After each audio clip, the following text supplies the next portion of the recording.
Hey guys, नमस्कार साथियों। हमारे YouTube channel free exams contest में आप सभी का स्वागत एवं अभिनंदन है। दोस्तों, आज मैं आप सभी के लिए एक बेहतरीन सा वीडियो लेके आया हूं, जो हमारा वीडियो भारत में होने वाली सभी कम्पिटिटिव एग्जाम्स से रिलेटेड है दोस्तों। आज का जो हमारा टॉपिक है वो है करंट अफेयर्स। इस वीडियो के माध्यम से आज मैं आप सभी को पूरा करंट अफेयर्स कराने वाला हूं दोस्तों, जो अभी तक का करंट अफेयर्स मोस्ट इम्पॉर्टेंट रहा है। आप वीडियो में अंत तक ज़रूर बने रहिएगा। दोस्तों, आज का जो हमारा टॉपिक है वो है करंट अफेयर्स। पिछले एक साल से लेकर अभी तक का जितना भी मोस्ट इम्पॉर्टेंट करंट अफेयर्स रहा है वो मैं आप सभी के सामने मैराथन क्लास के माध्यम से पूरा करूँगा। अगर चैनल पर नए हो तो चैनल को सब्सक्राइब जरूर कर लीजिएगा और बेल नोटिफिकेशन को भी प्रेस कर लीजिएगा, ताकि आगे आने वाले सभी वीडियोस की नोटिफिकेशन सबसे पहले आपके पास पहुंच सके। तो आपका ज़्यादा समय ना लेते हुए हम इसी के साथ अपने वीडियो की शुरुआत करते हैं। तो चलते हैं। आज का जो हमारा नया टॉपिक है वो है करंट अफेयर्स। आज मैं इस वीडियो के माध्यम से आज आप सभी को मैं करंट अफेयर्स कराने वाला हूँ। ये करंट अफेयर्स सभी परीक्षाओं के लिए बहुत ही ज़्यादा मोस्ट इम्पॉर्टेंट होने वाली है। करंट अफेयर्स मैराथन क्लास 2024 सभी परीक्षाओं के लिए यह क्लास दोस्तों बहुत ही ज़्यादा मोस्ट इम्पॉर्टेंट है। तो आप वीडियो में अंत तक जरूर बने रहिएगा। चलिए, आज का हमारा पहला क्वेश्चन है दोस्तों, महिला आरक्षण विधेयक के तहत महिलाओं के लिए कितने प्रतिशत सीट लोकसभा और राज्य विधानसभा में आरक्षित हैं? इसका जवाब आपको कमेंट सेक्शन में देना है। तो मेरे प्यारे दोस्त, आज का पहला सवाल है, महिला आरक्षण विधेयक के तहत महिलाओं के लिए कितने प्रतिशत सीटें लोकसभा और राज्य विधानसभा में आरक्षित हैं? दोस्तों, अभी महिला आरक्षण बिल लाया गया था, महिला आरक्षण विधेयक प्रस्तुत किया गया था, जिसमें महिलाओं के लिए कितनी सीटें आरक्षित की गई थी दोस्तों, ये आप सभी को बताना है। लोकसभा में और राज्य की जो विधानसभा होती है उसमें महिलाओं की सीटें कितनी आरक्षित की गई थी, इसका जवाब आपको कमेंट सेक्शन में देना है।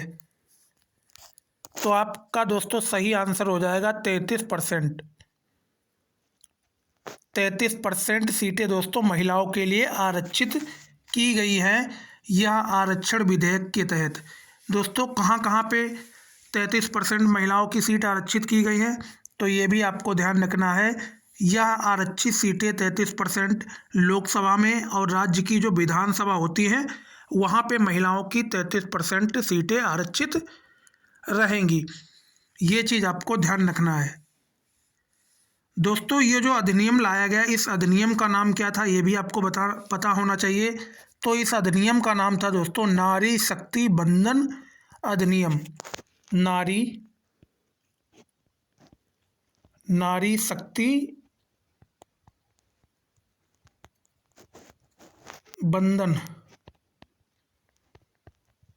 शक्ति बंधन अधिनियम इस विधेयक का नाम था। ये चीज़ आपको याद रखनी है। अगला सवाल, विश्व कॉफ़ी सम्मेलन 2023 कहाँ आयोजित हुआ? विश्व कॉफ़ी सम्मेलन 2023 कहाँ आयोजित हुआ, इसका जवाब आपको देना है। तो इसका सही जवाब होगा दोस्तों, विश्व कॉफ़ी सम्मेलन बेंगलोर में आयोजित हुआ। कहाँ पे हुआ? विश्व कॉफ़ी सम्मेलन आपका बेंगलोर में आयोजित हुआ। ये चीज़ आपको ध्यान रखनी है। विश्व कॉफ़ी सम्मेलन आपका दोस्तों कहाँ आयोजित हुआ? बेंगलोर में।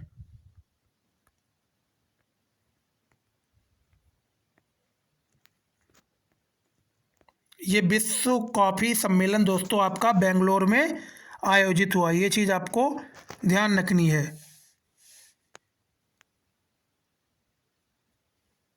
दोस्तों, विश्व कॉफ़ी सम्मेलन और एक्सपो 2023 एशिया में पहली बार भारतीय शहर बेंगलोर में आयोजित हुआ। ये चीज़ भी आपको याद रखना है।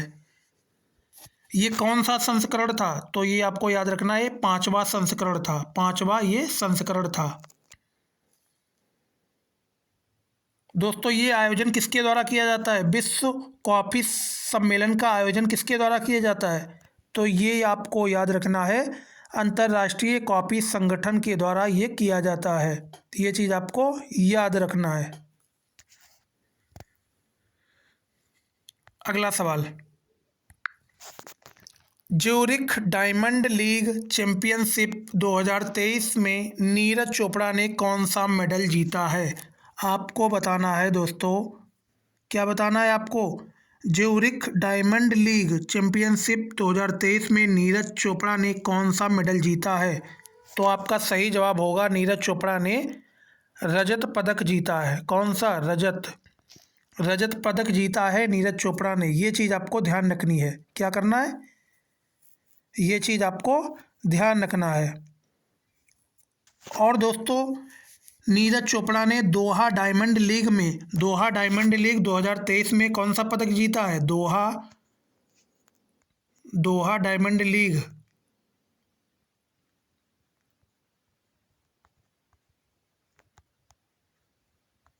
डायमंड लीग में दोस्तों नीरज चोपड़ा ने कौन सा पदक जीता है?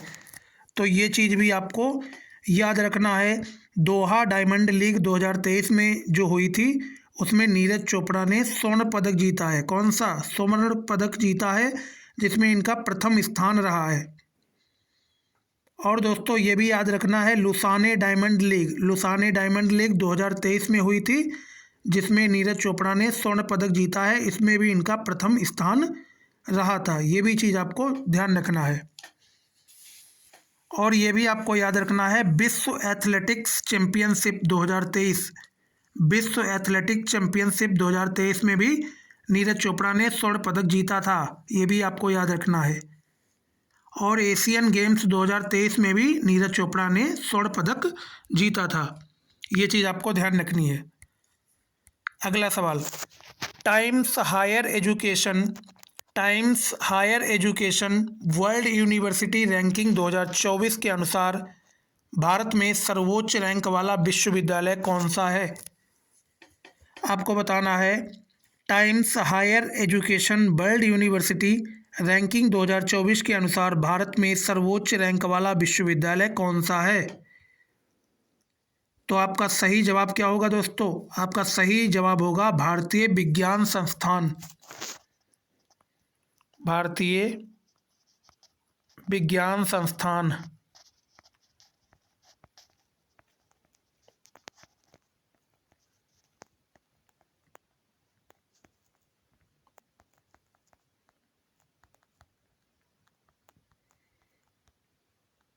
भारतीय विज्ञान संस्थान दोस्तों सर्वोच्च रैंक वाला विश्वविद्यालय माना गया है। ये चीज़ आपको ध्यान रखनी है।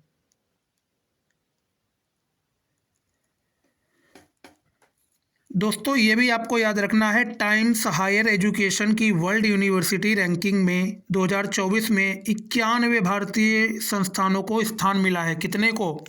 2024 में जो इसकी रैंक निकाली गई है उसमें 91 भारतीय संस्थानों को स्थान मिला है। 91 भारतीय संस्थानों को स्थान मिला है। ये चीज़ आपको ध्यान रखना है।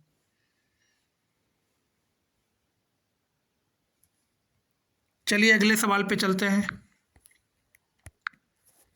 प्रधानमंत्री नरेंद्र मोदी ने किस राज्य में राष्ट्रीय हल्दी बोर्ड और समकक्का सरकक्का जनजाति विश्वविद्यालय के गठन की घोषणा की है? तो आपको इसका जवाब देना है। तो आपका सही जवाब होगा दोस्तों तेलंगाना।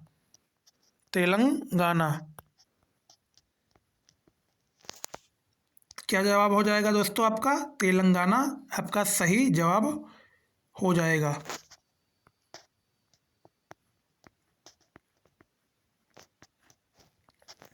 तेलंगाना आपका सही जवाब हो जाएगा।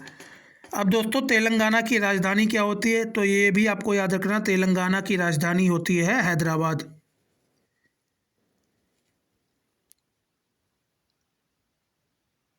दोस्तों प्रधानमंत्री ने इस अवसर पर 900 करोड़ रुपए की लागत से जनजातीय विश्वविद्यालय बनाए जाने की घोषणा की है। दोस्तों इस अवसर पर प्रधानमंत्री नरेंद्र मोदी के द्वारा 900 करोड़ रुपए की लागत से जनजातीय विश्वविद्यालय बनाए जाने की भी घोषणा की है। ये भी चीज़ आपको याद रखना है। जनजातीय विश्वविद्यालय बनाने के लिए कितने रुपए की? 900 करोड़ रुपए की लागत से जनजातीय विश्वविद्यालय बनाने की भी प्रधानमंत्री मोदी के द्वारा घोषणा की गई है। ये चीज़ भी आपको याद रखनी है। अगला सवाल, किस गणितज्ञ को 2023 में रामानुजन पुरस्कार से सम्मानित किया गया है? आपको बताना है किस गणितज्ञ को 2023 में रामानुजन पुरस्कार से सम्मानित किया गया है। आपको इसका जवाब कमेंट सेक्शन में देना है। तो इसका दोस्तों जवाब क्या होगा?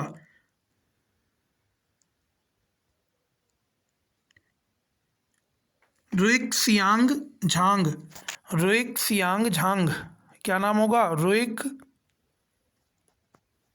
रुइक्सियांग झांग।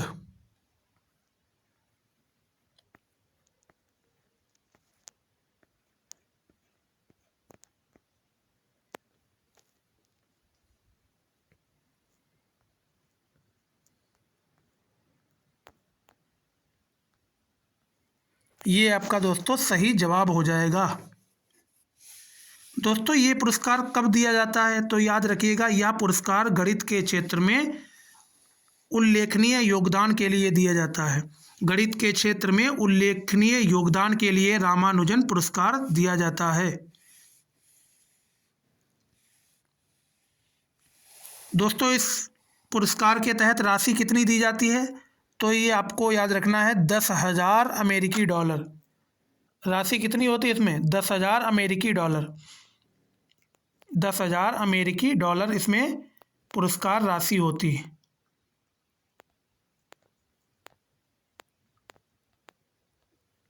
$10,000 अमेरिकी डॉलर इसमें पुरस्कार की क्या होती है? राशि होती है। ये चीज़ आपको याद रखना है।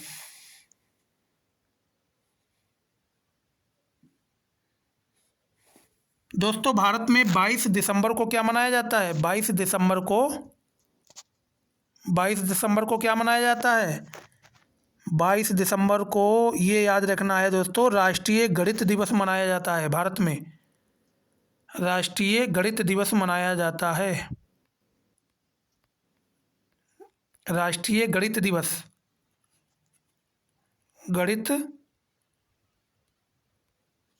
राष्ट्रीय गणित दिवस मनाया जाता है। राष्ट्रीय गणित दिवस दोस्तों 22 दिसंबर को मनाया जाता है भारत में। ये चीज़ आपको याद रखनी है। अगला सवाल, किस गांव को भारत का पहला 24x7 सौर ऊर्जा संचालित गांव घोषित किया गया है? आपको जवाब क्या देना है दोस्तों? आपको इसका जवाब देना है किस गांव को भारत का पहला 24x7 सौर ऊर्जा संचालित गांव घोषित किया गया है। आपको इसका जवाब देना है। तो दोस्तों ये कौन सा गांव होगा? गांव होगा आपका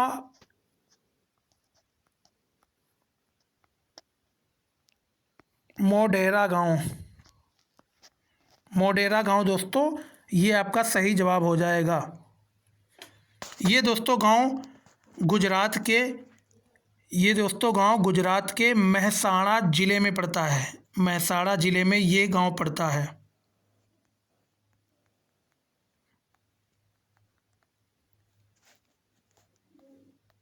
मेहसाणा ज़िले में ये गांव पड़ता है दोस्तों।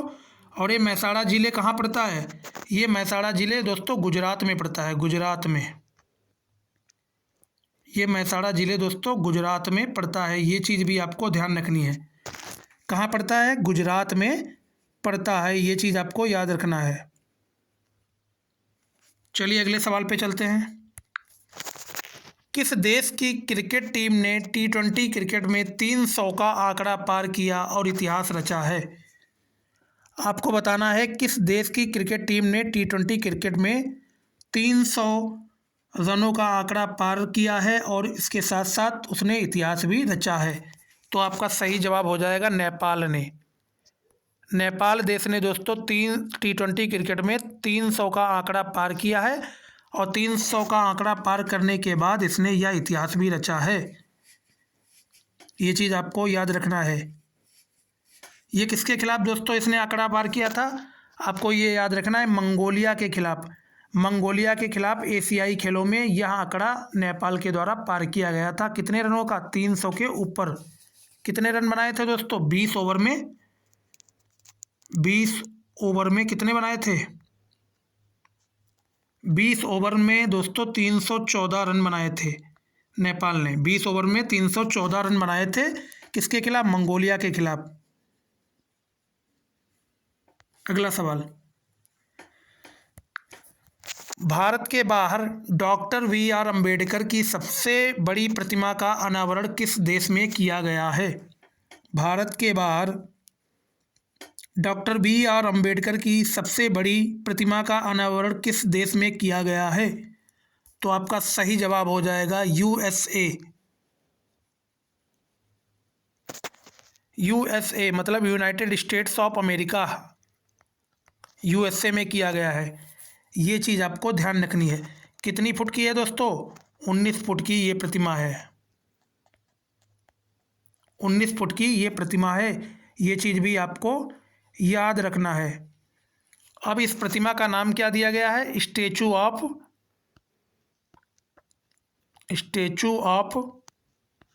इक्वालिटी। स्टैचू ऑफ इक्वालिटी इसका नाम दिया गया है। स्टैचू ऑफ इक्वालिटी इसका नाम दिया गया है। ये दोस्तों कहाँ पे, इसका कहाँ पे अनावरण किया गया है? तो आपको बताना है मैरीलैंड में। अमेरिका की एक जगह है मैरीलैंड, उसी मैरीलैंड जगह में इसका अनावरण किया गया है।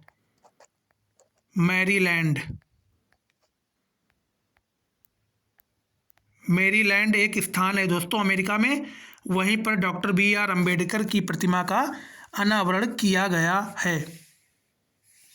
और दोस्तों अम्बेडकर को भारतीय संविधान के वस्तुकार के रूप में भी जाना जाता है। डॉक्टर बी आर अम्बेडकर को भारतीय संविधान के वस्तुकार के रूप में जाना जाता है। ये चीज़ भी आपको ध्यान रखनी है। अगला सवाल, 200 अंतर्राष्ट्रीय मैच खेलने वाले पहले फुटबॉलर कौन बने?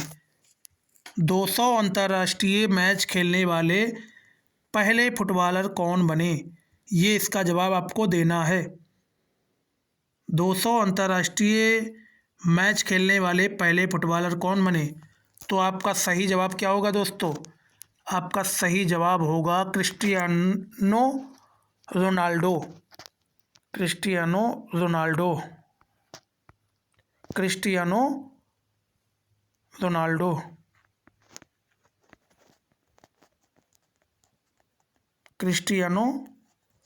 रोनाल्डो।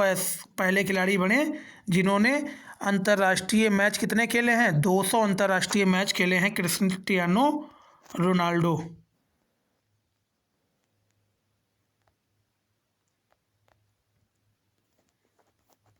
चलिए अगले सवाल पे चलते हैं। एक साल में 100 मिलियन यात्रियों को ले जाने वाली पहली भारतीय एयरलाइन कौन सी है? एक साल में 100 मिलियन यात्रियों को ले जाने वाली पहली भारतीय एयरलाइन कौन सी है? तो आपका सही जवाब हो जाएगा इंडिगो। क्या नाम हो जाएगा? इंडिगो। INDIGO। इंडिगो इसका सही जवाब हो जाएगा।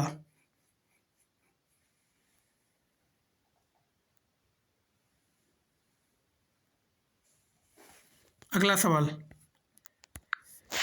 हाल ही में मालदीव के राष्ट्रपति कौन निर्वाचित हुए हैं? हाल ही में मालदीव के राष्ट्रपति कौन निर्वाचित हुए हैं? आपको बताना है कि अभी हाल ही में मालदीव के नए राष्ट्रपति कौन बने हैं। तो आपका सही जवाब होगा मोहम्मद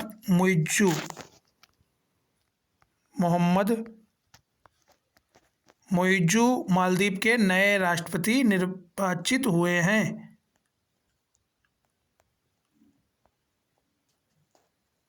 जो चीन समर्थक हैं, ये चीज़ भी आपको ध्यान रखनी है। मोहम्मद मुइज़्ज़ू। ये मालदीव दोस्तों कहाँ पड़ता है? तो आपको याद रखना है मालदीव हिंद महासागर में स्थित दक्षिण एशिया का एक देश है। मालदीव कहाँ पड़ता है? मालदीव हिंद महासागर में स्थित है, जो दक्षिण एशिया का एक देश है। दक्षिण एशिया का एक देश है। ये चीज़ आपको ध्यान रखनी है।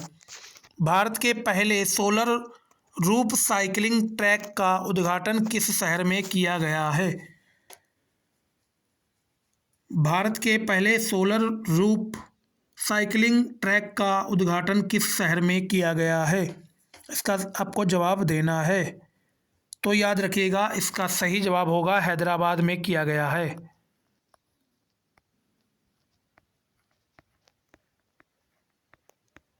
कहाँ किया गया है? हैदराबाद में किया गया है।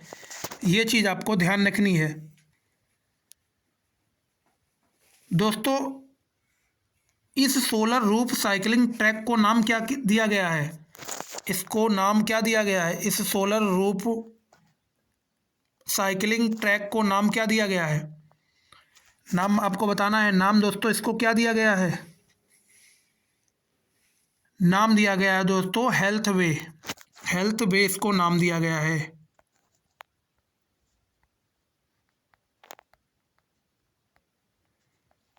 इसको नाम दिया गया है।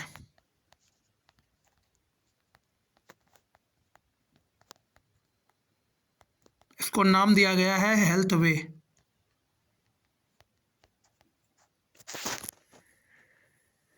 ये चीज़ आपको ध्यान रखनी है। दोस्तों, ये जो ट्रैक बनाया गया है, यह 3 लेन का ट्रैक है। कितनी लाइन का ट्रैक है? यह 3 लेन का ट्रैक है, जो 4.5 मीटर चौड़ा है। चौड़ाई इसकी कितनी है? चौड़ाई इसकी 4.5 मीटर है। 4.5 मीटर इसकी क्या है? चौड़ाई है। ये चीज़ आपको ध्यान रखनी है। 4.5 मीटर इसकी चौड़ाई है, जिसके दोनों तरफ दोस्तों 1 मीटर की हरी घास की पट्टी है। 1 मीटर की हरी घास की पट्टी है इसके दोनों तरफ। ये लंबा दोस्तों कितना है? 23 किलोमीटर लंबा है। 23 किलोमीटर इसकी लंबाई है। ये कितना लंबा है दोस्तों? 23 किलोमीटर लंबा है। इसमें 16 मेगावाट बिजली पैदा करने के लिए 16,000 सौर पैनल लगाए गए हैं। इसमें 16 मेगावाट बिजली पैदा करने के लिए 16,000 सौर पैनल लगाए गए हैं। ये भी आपको याद रखना है। अगला सवाल, अंतर्राष्ट्रीय टेनिस हॉल ऑफ फेम के लिए नामांकित होने वाले पहले एशियाई पुरुष कौन हैं? अंतर्राष्ट्रीय टेनिस हॉल ऑफ फेम के लिए नामांकित होने वाले पहले एशियाई पुरुष कौन हैं? तो आपका सही जवाब होगा लिएंडर पेस। लिएंडर पेस। लिएंडर पेस आपका सही जवाब हो जाएगा। अगला सवाल, भूटान के National Order of Merit gold medal से किसे सम्मानित किया गया है? आपको इसका जवाब देना है। भूटान के National Order of Merit gold medal से किसे सम्मानित किया गया है? तो आपका सही जवाब होगा पूनम। आपका सही जवाब होगा पूनम खेत्रपाल। पूनम खेत्रपाल को सम्मानित किया गया है। ये चीज़ आपको ध्यान रखनी है।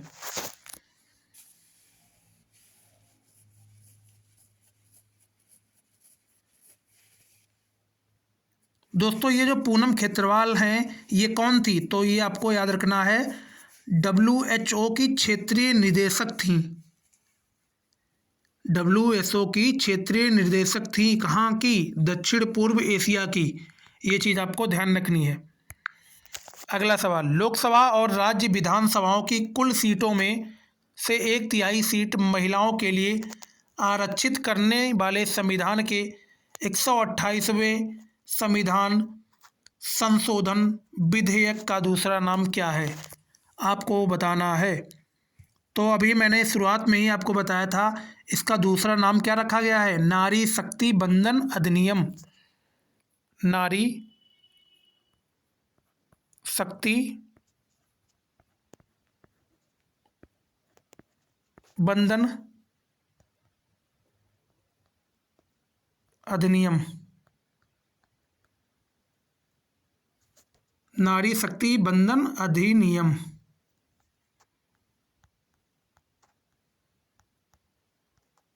ये चीज आपको ध्यान रखनी है, नारी शक्ति बंदी अधिनियम इसका दूसरा नाम है।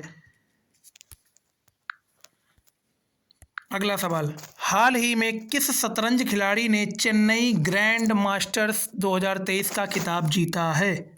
हाल ही में किस शतरंज खिलाड़ी ने चेन्नई ग्रैंड मास्टर 2023 का खिताब जीता है? तो आपका सही जवाब क्या होगा? डोमराजू गुकेश, डोमराजू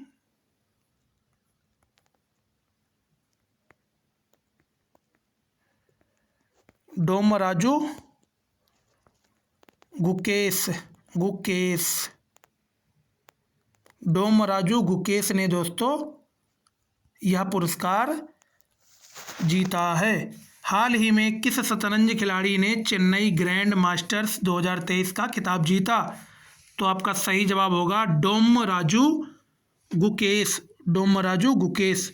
ये चीज़ आपको ध्यान रखनी है।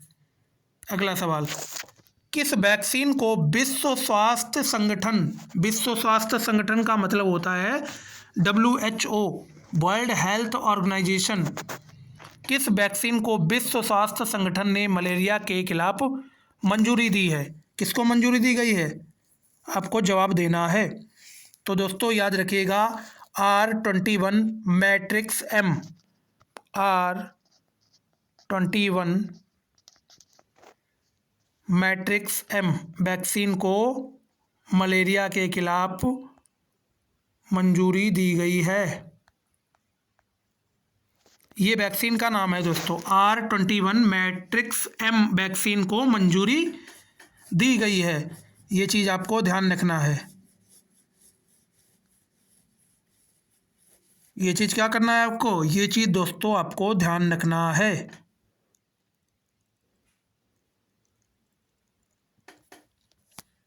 अगला सवाल, हाल ही में भारत की पारुल चौधरी ने एशियाई गेम्स 2023 की महिला 5000 मीटर स्पर्धा में कौन सा पदक जीता है? हाल ही में भारत की पारुल चौधरी ने एशियन गेम्स 2023 की महिला 5000 मीटर स्पर्धा में कौन सा पदक जीता है? तो आपका सही जवाब हो जाएगा स्वर्ण पदक, स्वर्ण पदक जीता है, स्वर्ण पदक जीता है। ये चीज़ आपको ध्यान रखना है दोस्तों। ये भी आपको याद रखना है, पारुल चौधरी ने एशियन गेम्स 2022 में क्या किया? इतिहास रच दिया है। इन्होंने 5000 मीटर रेस में गोल्ड मेडल जीता था। इन्होंने 5000 मीटर रेस में क्या जीता है? गोल्ड मेडल जीता है। और दोस्तों इन्होंने 3000 मीटर में भी भारत को क्या दिलाया था? सिल्वर मेडल दिलाया था। 3000 मीटर की जो रेस थी दोस्तों, उसमें इन्होंने सिल्वर मेडल दिलाया था भारत को। सिल्वर मेडल दिलाया था। 3000 मीटर की स्पर्धा में इन्होंने भारत को सिल्वर मेडल दिलाया था। अगला सवाल, हाल ही में किस लेफ्टिनेंट वाइस एडमिरल को मरणोपरांत वीर चक्र से सम्मानित किया गया है? हाल ही में किस लेफ्टिनेंट वाइस एडमिरल को मरणोपरांत वीर चक्र से सम्मानित किया गया है? तो आपका सही जवाब होगा दोस्तों बेनाय राय चौधरी, बेनाय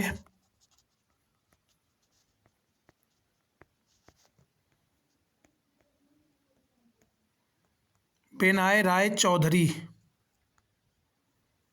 बेनाय राय चौधरी जी को दोस्तों क्या किया गया है? मरणोपरांत वीर चक्र से सम्मानित किया गया है।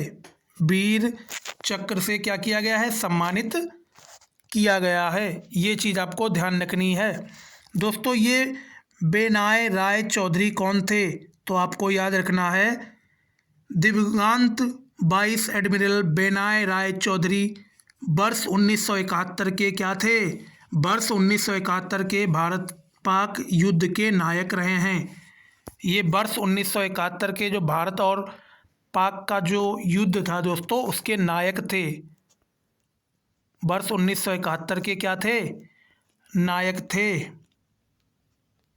ये नायक रहे हैं दोस्तों। जो भारत और पाक का जो युद्ध हुआ था 1971 में, उसके ये नायक रहे हैं। इस चीज़ को आपको याद रखना है। ये दोस्तों वीर चक्र क्यों दिया जाता है, किस लिए दिया जाता है? दोस्तों याद रखिएगा, वीर चक्र दिया जाता है युद्ध काल में सैन्य वीरता के लिए दिया जाने वाला पुरस्कार है। या वीर चक्र पुरस्कार दोस्तों सैन्य वीरता के लिए दिया जाता है। सैन्य वीरता के लिए यह पुरस्कार दिया जाता है। हाल ही में कौन Asia cup table tennis tournament में पदक जीतने वाली पहली भारतीय महिला बनी? हाल ही में कौन एशियाई कप टेबल टेनिस टूर्नामेंट में पदक जीतने वाली पहली भारतीय महिला बनी है? तो आपका सही जवाब इसमें क्या होगा दोस्तों? आपका सही जवाब होगा मनिका बत्रा। मनिका बत्रा ने या दोस्तों क्या किया है? मनिका बत्रा। मनिका बत्रा दोस्तों याद रखिएगा, मनिका बत्रा ने हाल ही में Asia cup table tennis tournament में पदक जीता है। ये याद रखिएगा आप। हिंदी भाषा के लिए साहित्य अकादमी पुरस्कार 2023 किसे दिया गया है? हिंदी भाषा के लिए 2023 का साहित्य अकादमी पुरस्कार किसे दिया गया है? आपको बताना है हिंदी भाषा के लिए साहित्य अकादमी पुरस्कार 2023 किसे दिया गया है? तो आपका सही जवाब होगा संजीव। किसे दोस्तों? संजीव को दिया गया है। किसको दिया गया है? संजीव को दिया गया है।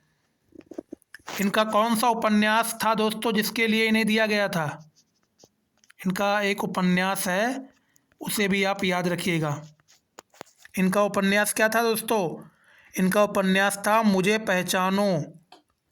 मुझे पहचानो उपन्यास के लिए इन्हें यह साहित्य अकादमी पुरस्कार 2023 से सम्मानित किया गया है। मुझे पहचानो। मुझे पहचानो, ये चीज़ आपको याद रखना है।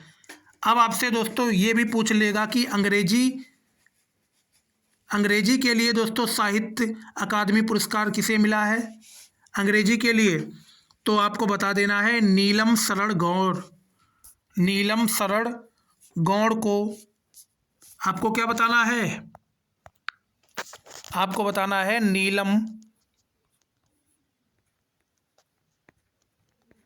नीलम शरण गौड़ को नीलम शरण गौड़ को दोस्तों अंग्रेजी के लिए साहित्य अकादमी पुरस्कार दिया गया है। इनका उपन्यास क्या था? इनका उपन्यास दोस्तों था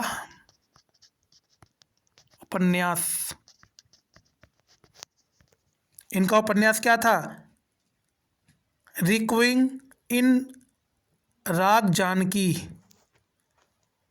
रिक्विम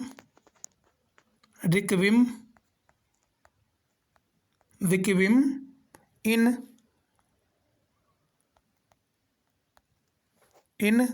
राग जानकी, ये इनका क्या था? उपन्यास था। ये चीज़ आपको ध्यान रखनी है। इसी उपन्यास के लिए इन्हें क्या दिया गया? साहित्य अकादमी पुरस्कार दिया गया था इंग्लिश में। ये चीज़ आपको ध्यान रखना है। अगला सवाल, आईसीसी ने किस क्रिकेट लीजेंड को वनडे विश्व कप 2023 का ग्लोबल एम्बेसडर बनाया है? आईसीसी ने किस क्रिकेट लीजेंड को वनडे विश्व कप 2023 का ग्लोबल एम्बेसडर बनाया है? तो आपका सही जवाब क्या होगा? सचिन तेंदुलकर को।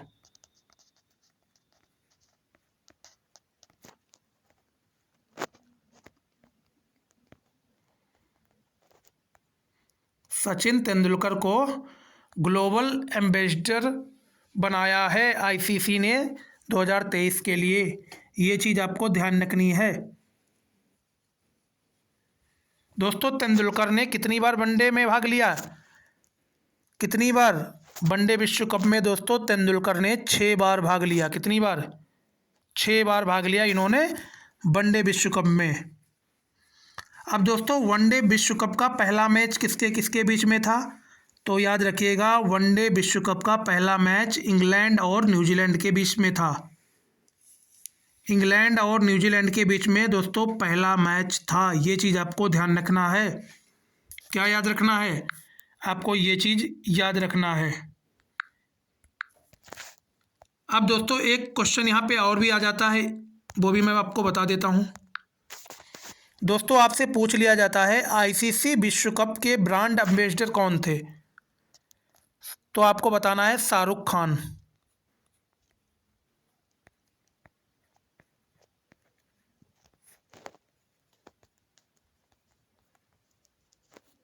शाहरुख खान दोस्तों क्या थे? आईसीसी विश्व कप के,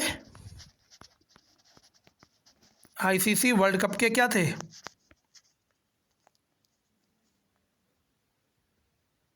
आईसीसी वर्ल्ड कप के क्या थे दोस्तों? ब्रांड एम्बेसडर थे। ब्रांड एम्बेसडर थे कौन? शाहरुख खान। दोस्तों आईसीसी की फुल फॉर्म क्या होती है?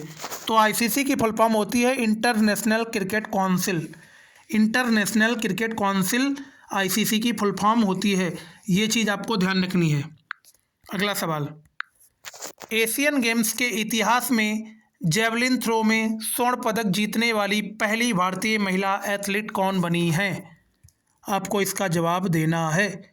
एशियन गेम्स के इतिहास में जेवलिन थ्रो में स्वर्ण पदक जीतने वाली पहली भारतीय महिला कौन बनी है?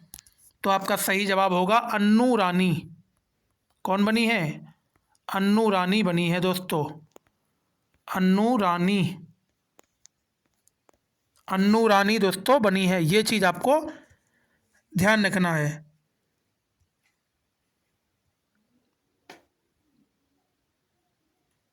दोस्तों इन्होंने जेवलियन थ्रो कितनी दूरी पे किया था?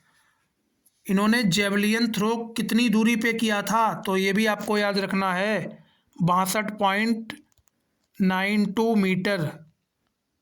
इन्होंने जो जेवलियन थ्रो किया था उसकी दूरी क्या थी?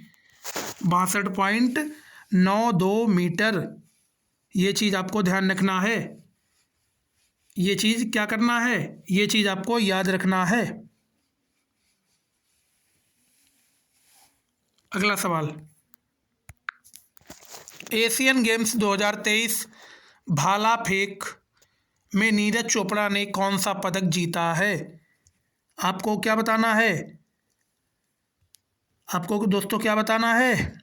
एशियन गेम्स 2023 भाला फेंक में नीरज चोपड़ा ने कौन सा पदक जीता है? तो आपका सही जवाब होगा स्वर्ण पदक। स्वर्ण पदक नीरज चोपड़ा ने जीता है। स्वर्ण पदक जीता है भाला फेंक में। दोस्तों जो भाला फेंक था उसकी दूरी क्या थी? मतलब जितनी दूरी पे नीरज चोपड़ा ने भाला फेंका था, वो भाला कितनी दूरी पे गिरा जाके था, उसकी दूरी आपसे पूछ ली जाती है। तो उसकी दूरी थी 88.88 मीटर। ये आपको याद रखना है, 88.88 मीटर। ये चीज़ आपको क्या करनी है? याद रखनी है।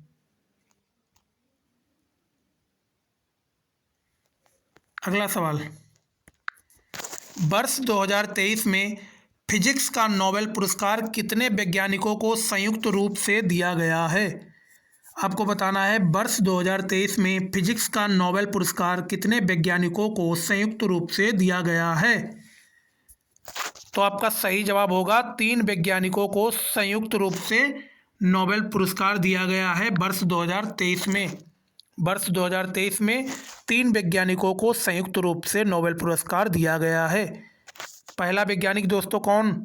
Any L'Huillier. Anne L हुइलियर।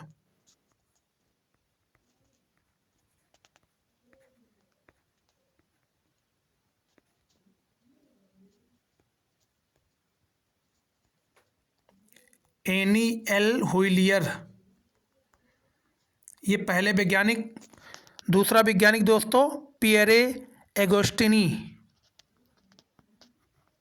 Pierre Agostini.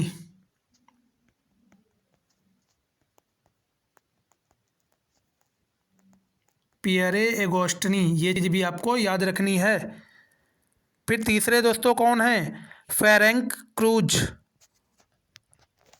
Ferenc, क्या नाम है दोस्तों? Ferenc, Ferenc cruise.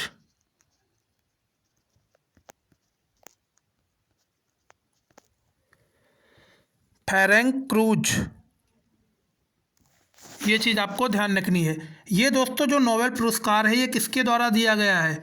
तो आपको ये भी याद रखना है, royal Swedish academy of sciences के द्वारा ये दिया गया है। Royal Swedish academy of sciences द्वारा ये नोबेल पुरस्कार फिजिक्स में 3 व्यक्तियों को दिया गया है। 2023 में 3 वैज्ञानिकों को दिया गया है। ये चीज़ आपको ध्यान रखना है। ये चीज़ क्या करना है दोस्तों? ये आपको ध्यान रखना है। खेलो इंडिया यूथ गेम्स 2024 का आयोजन किस राज्य में किया गया? खेलो इंडिया यूथ गेम्स 2024 का आयोजन किस राज्य में किया गया? तो आपको बताना है दोस्तों, तमिलनाडु राज्य में किया गया। कहाँ पे? तमिलनाडु में किया गया। तमिलनाडु राज्य में किया गया है। ये चीज़ आपको ध्यान रखनी है। और दोस्तों इसमें प्रथम स्थान किसका रहा? तो इसमें प्रथम स्थान हमेशा याद रखिएगा, प्रथम स्थान इसमें महाराष्ट्र का रहा। किसका? महाराष्ट्र का इसमें प्रथम स्थान रहा। खेलो इंडिया यूथ गेम्स 2024 में प्रथम स्थान महाराष्ट्र का रहा। अगला सवाल, अगला सवाल दोस्तों क्या है? अंडमान और निकोबार द्वीप समूह के कितने द्वीपों का नामकरण परमवीर चक्र विजेताओं के नाम पर किया गया है? अंडमान और निकोबार द्वीप समूह के कितने द्वीपों का नामकरण परमवीर चक्र विजेताओं के नाम पर किया गया है? तो आपका सही जवाब क्या होगा? 21। 21 परमवीर चक्र विजेताओं के नाम पर अंडमान निकोबार द्वीप समूह के द्वीपों का नामकरण किया गया है। ये चीज़ आपको ध्यान रखनी है। अगला सवाल,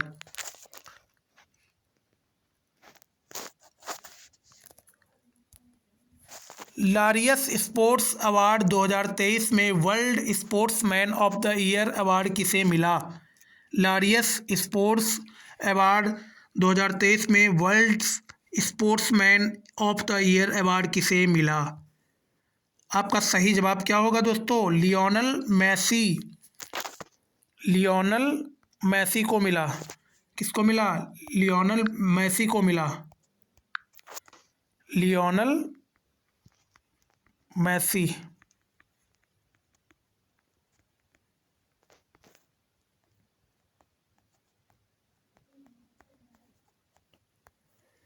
किसको मिला दोस्तों? लियोनल मैसी को मिला।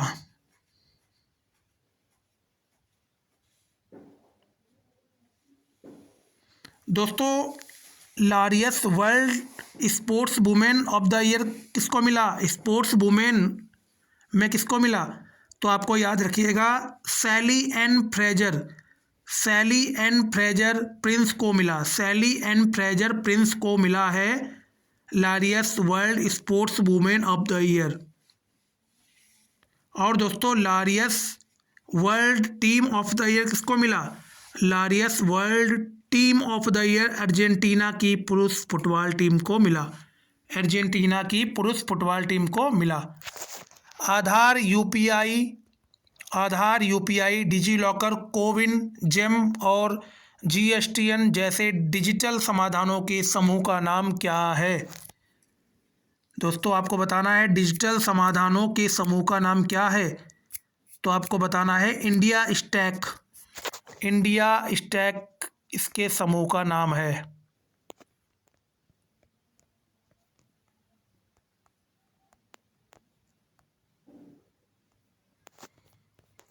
ये आपको ध्यान रखना है। अगला सवाल, पुरुष हॉकी विश्व कप 2023 का टाइटल किस टीम ने जीता? पुरुष हॉकी विश्व कप 2023 का टाइटल किस टीम ने जीता? तो आपका सही जवाब होगा दोस्तों, जर्मनी ने जीता। पुरुष हॉकी विश्व कप 2023 का टाइटल दोस्तों जर्मनी ने जीता। ये चीज़ आपको ध्यान रखनी है। किसने जीता? जर्मनी ने जीता। पुरुष हॉकी विश्व कप 2023 का टाइटल जर्मनी ने जीता। और किसे हरा के जीता? तो याद रखिएगा, जर्मनी ने बेल्जियम को हरा के जीता। बेल्जियम को हरा के यह जीता।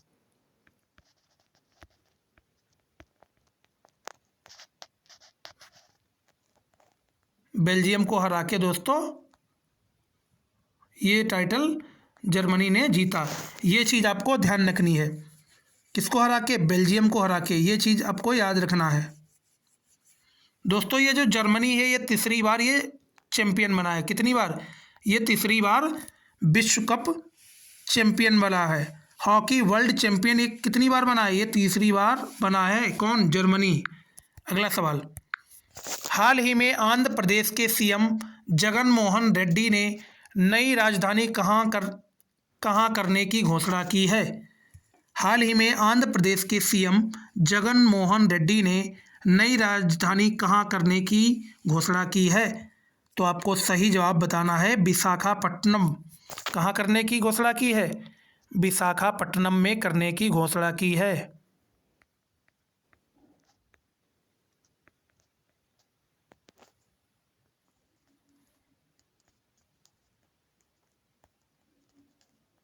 विशाखापट्टनम। ये चीज़ आपको ध्यान रखनी है।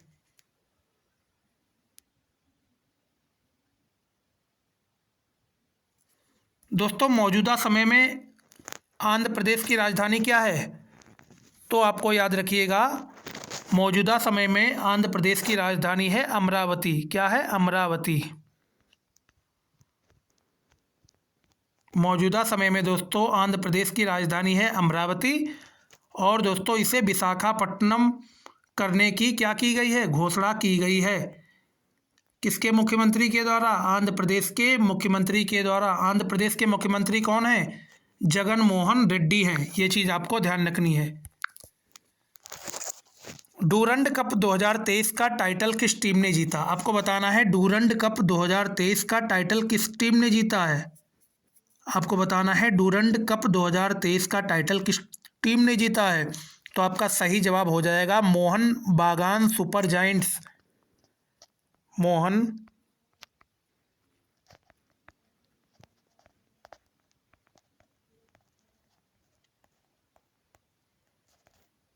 बागान सुपर जायंट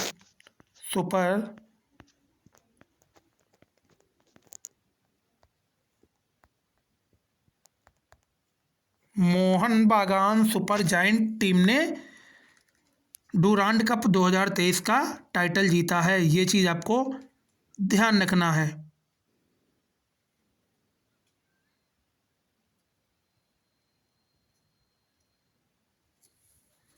अगला सवाल, पुरुष हॉकी 5S एशिया कप का खिताब किस टीम ने जीता है? पुरुष हॉकी 5S एशिया कप का खिताब किस टीम ने जीता है? तो आपका सही जवाब होगा दोस्तों, भारत ने जीता है। किसने जीता है? भारत ने जीता है। ये चीज़ आपको ध्यान रखनी है दोस्तों। पुरुष का तो जीता ही जीता है, इसके साथ साथ महिला का भी जीता है। महिला का भी भारत ने ही जीता है। किसने जीता है? भारत ने ही जीता है। ये चीज़ भी आपको ध्यान रखना है।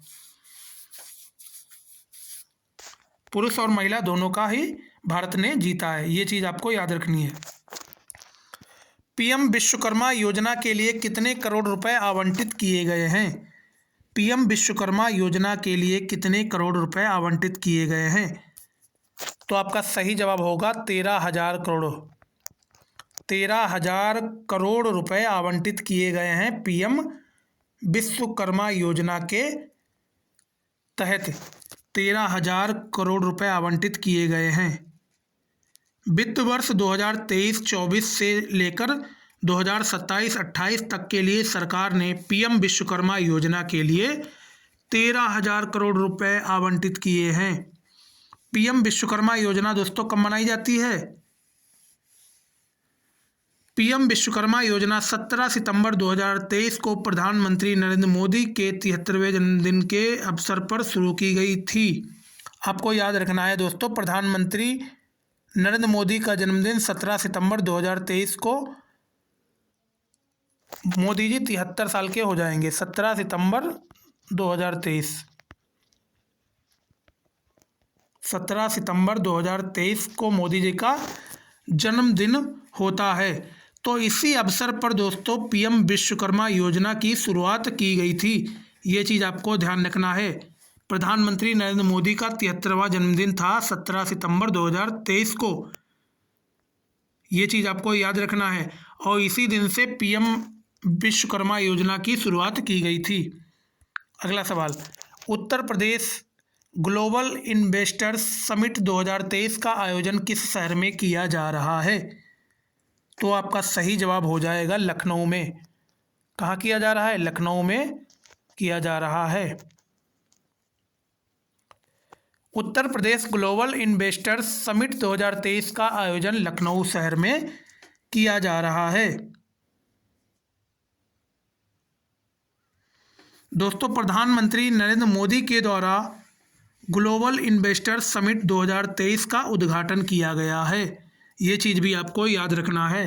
अगला सवाल, हाल ही में किसने हैदराबाद में एक्शन से भरपूर फार्मूला ई जीता है? हाल ही में किसने हैदराबाद में एक्शन से भरपूर फार्मूला ई जीता है? तो आपका सही जवाब क्या होगा? जीन एरिक वर्गेन ने क्या जीता है? फार्मूला ई जीता है, जीन एरिक वर्गेन।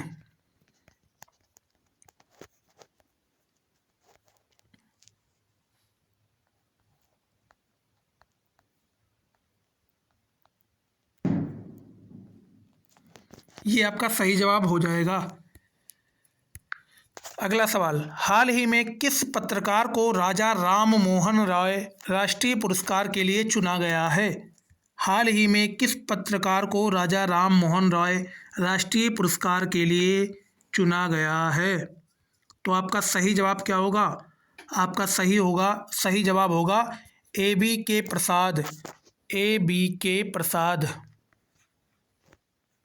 ए.बी.के प्रसाद को चुना गया है। राजा राम मोहन रॉय राष्ट्रीय पुरस्कार ए.बी.के प्रसाद को देने के लिए चुना गया है। ये चीज़ आपको ध्यान रखनी है।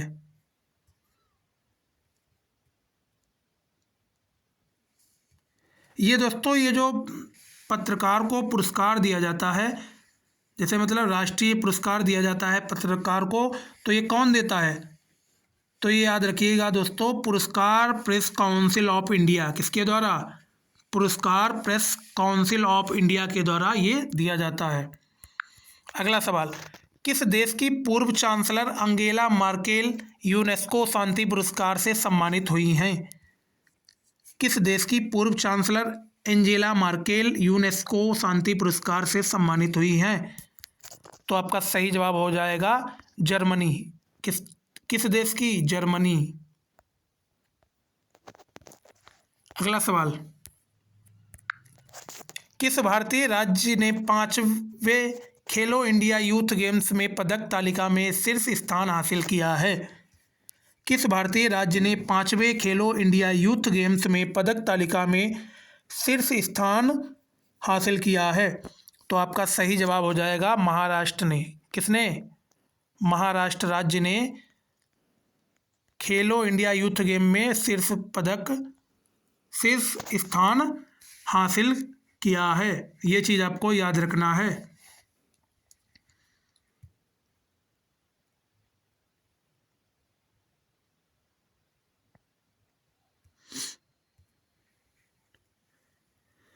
दोस्तों ये भी आपको याद रखना है, जो छठे खेलो इंडिया यूथ गेम्स हुए हैं उसमें भी महाराष्ट्र का नंबर 1 ही था, मतलब उसमें भी महाराष्ट्र प्रथम स्थान पे रहा था।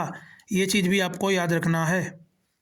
अगला सवाल, भारत की पहली AC double decker electric bus कहाँ से शुरू की गई है? भारत की पहली AC double decker electric bus कहाँ से शुरू की गई है? इसका जवाब आपको कमेंट सेक्शन में देना है। इसका जवाब दोस्तों आपको कमेंट सेक्शन में देना है। आपको बताना है भारत की पहली AC double decker electric bus कहाँ से शुरू की गई है। आपको इसका जवाब कमेंट सेक्शन में देना है। तो दोस्तों याद रखिएगा, ये एसी डबल डेकर बस की शुरुआत कहाँ से की गई है? मुंबई से। कहाँ से? मुंबई से। ये चीज़ आपको ध्यान रखना है। अगला सवाल, भारत सरकार ने नमामि गंगे मिशन सेकेंड को कितने रुपए के बजट परिव्यय के साथ मंजूरी दी है? भारत सरकार ने नमामि गंगे मिशन सेकेंड को कितने रुपए के बजट परिव्यय के साथ मंजूरी दी है? तो आपका सही जवाब हो जाएगा 22,500 करोड़ रुपए। 22,500 करोड़ रुपए की मंजूरी दी है।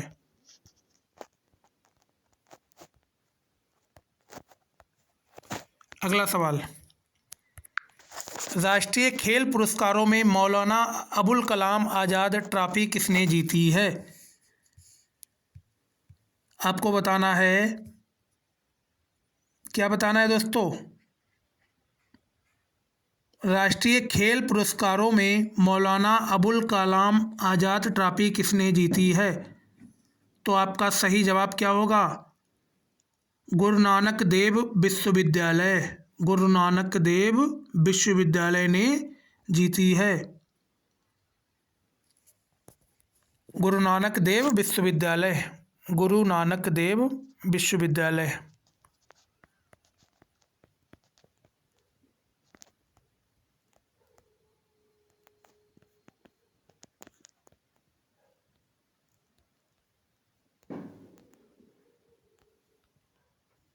गुरु नानक देव विश्वविद्यालय। अगला सवाल, विश्व पुस्तक मेला 2023 का आयोजन कहाँ हुआ है? विश्व पुस्तक मेला 2023 का आयोजन कहाँ हुआ है? तो आपका सही जवाब हो जाएगा नई दिल्ली में इसका आयोजन हुआ है। नई दिल्ली। कहाँ हुआ दोस्तों? नई दिल्ली। कहाँ पे हुआ है? नई दिल्ली के प्रगति मैदान में। कहाँ? कौन से मैदान में? प्रगति मैदान। प्रगति मैदान में इसका आयोजन हुआ है। ये याद रखिएगा, प्रगति मैदान में इसका आयोजन हुआ है। और दोस्तों मेले की थीम क्या थी? तो मेले की जो थीम थी आज़ादी का अमृत महोत्सव। क्या थी थीम? आज़ादी का अमृत महोत्सव। सम्मानित अतिथि दोस्तों कौन थे? कौन थे सम्मानित अतिथि? आपको बताना है। सम्मानित अतिथि थे, सम्मानित अतिथि देश कौन था? सम्मानित अतिथि देश दोस्तों था फ्रांस। फ्रांस देश सम्मानित अतिथि के रूप में था। फ्रांस देश सम्मानित अतिथि था। अतिथि। ये चीज़ आपको ध्यान रखनी है। अगला सवाल, क्षेत्रीय भाषा मलयालम में फैसला प्रकाशित करने वाला पहला हाईकोर्ट कौन सा बना है? क्षेत्रीय भाषा मलयालम में फैसला प्रकाशित करने वाला पहला हाईकोर्ट कौन सा बना है? तो आपका सही जवाब क्या हो जाएगा? केरल। केरल। क्या हो जाएगा? केरल। इसका सही जवाब हो जाएगा। और दोस्तों ये भी याद रखना है, केरल जो है देश की पहली पेपरलेस अदालत है। केरल देश की पहली पेपरलेस अदालत भी है। ये भी आपको याद रखना है।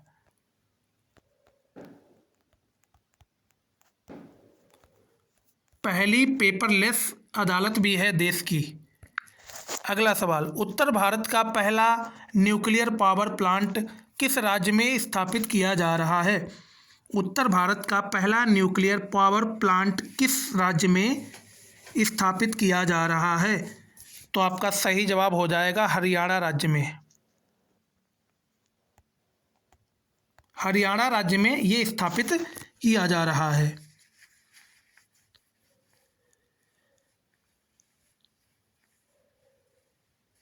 दोस्तों ये आपको याद रखना है, हरियाणा का ज़िला कौन सा है दोस्तों? आपको बताना है हरियाणा के फतेहाबाद ज़िले के गांव कौन सा है? गोरखपुर गांव में तैयार किया जा रहा है। फतेहाबाद डिस्ट्रिक्ट है। डिस्ट्रिक्ट कौन सा है? फतेहाबाद। इधर मैं लिख देता हूँ नेक्स्ट पेज पे, फतेहाबाद डिस्ट्रिक्ट है।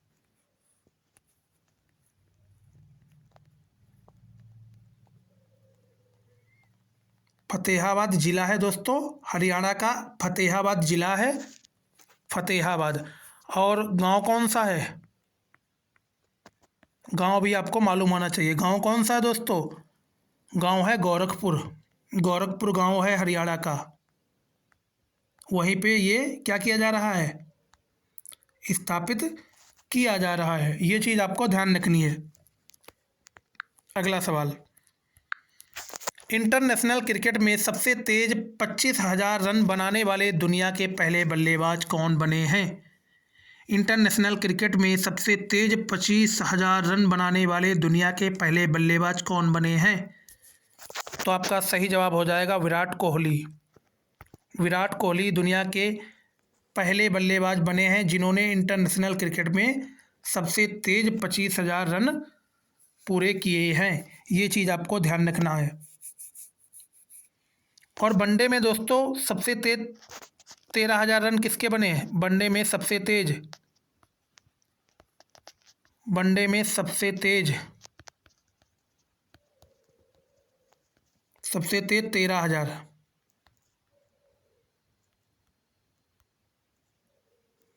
वनडे में सबसे तेज 13,000 रन भी विराट कोहली के द्वारा ही बनाए गए हैं। अगला सवाल, प्रधानमंत्री नरेंद्र मोदी ने किस को सलाह देने के लिए युवा 2.0 योजना शुरू की है? प्रधानमंत्री नरेंद्र मोदी ने किसको सलाह देने के लिए युवा 2.0 योजना शुरू की है? तो आपका सही जवाब होगा युवा लेखक। युवा लेखकों को सलाह देने के लिए प्रधानमंत्री नरेंद्र मोदी के द्वारा युवा 2.0 योजना की शुरुआत की गई है। किसको? युवा लेखक को। इस योजना का उद्देश्य क्या है दोस्तों? इस योजना का उद्देश्य देश में पढ़ने लिखने और पुस्तक संस्कृति को बढ़ावा देना। अगला सवाल, ONGC की पहली महिला चेयरपर्सन कौन बनी है? ONGC की पहली महिला चेयरपर्सन कौन बनी है? आपको बताना है दोस्तों। तो इसका सही जवाब क्या होगा? अलका मित्तल बनी है। कौन बनी है? अलका मित्तल। अलका मित्तल।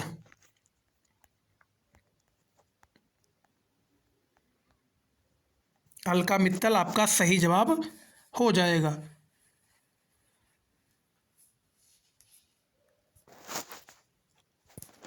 और भी दोस्तों आपको जानकारी यहाँ पे दे देते हैं अध्यक्ष के बारे में, जिससे आपका कोई भी डाउट ना बचे। दोस्तों सेबी की पहली महिला अध्यक्ष कौन बनी है? अब ज़रा बताइएगा आप कमेंट सेक्शन में।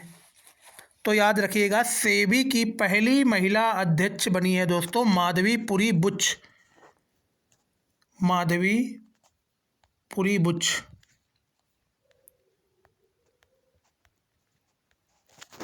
माधवीपुरी बुच बनी है दोस्तों सेबी की पहली महिला अध्यक्ष। ये चीज़ आपको ध्यान रखनी है दोस्तों। सेल की पहली महिला चेयरमैन कौन बनी है? ये भी आपको बताना है। SAIL, सेल की पहली महिला चेयरपर्सन कौन बनी? सॉरी, चेयरमैन नहीं, चेयरपर्सन कौन बनी है? तो आपको बताना है सोमा मंडल। सोमा मंडल कौन बनी है दोस्तों? सोमा मंडल बनी है। कौन बनी है? सोमा मंडल बनी है। ये चीज़ आपको ध्यान रखनी है। अब दोस्तों एक चीज़ आपको और भी नोट करनी है, वो भी मैं आप सभी को बता देता हूँ। JNU की पहली महिला कुलपति कौन बनी है, ये बताइए। JNU जवाहरलाल नेहरू यूनिवर्सिटी की पहली महिला कुलपति।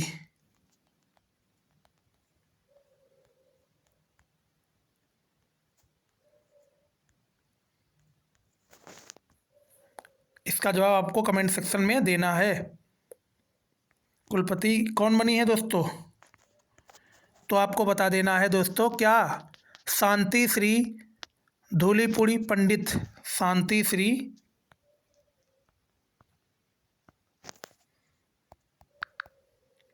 शांति श्री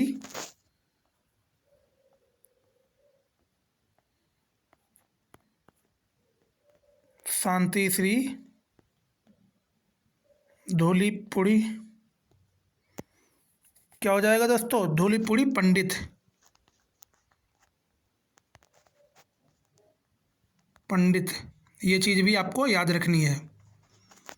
ये चीज़ आपको समझ आ चुकी होगी। तो अब चलते हैं अगले सवाल पे। अगला सवाल, हाल ही में किस शहर में वाटर टैक्सी सर्विस शुरू की जाएगी।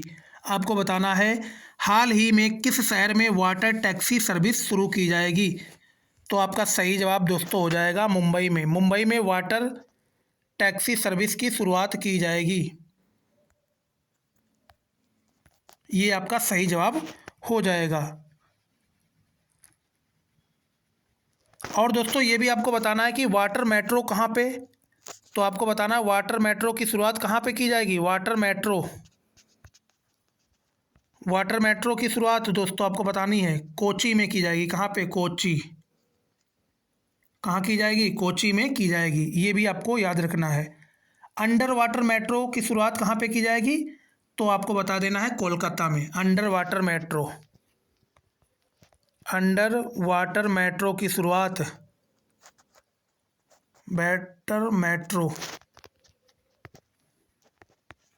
अंडर वाटर मेट्रो की दोस्तों शुरुआत ये आपको बताना है कोलकाता में। कहाँ पे, कोलकाता में करना।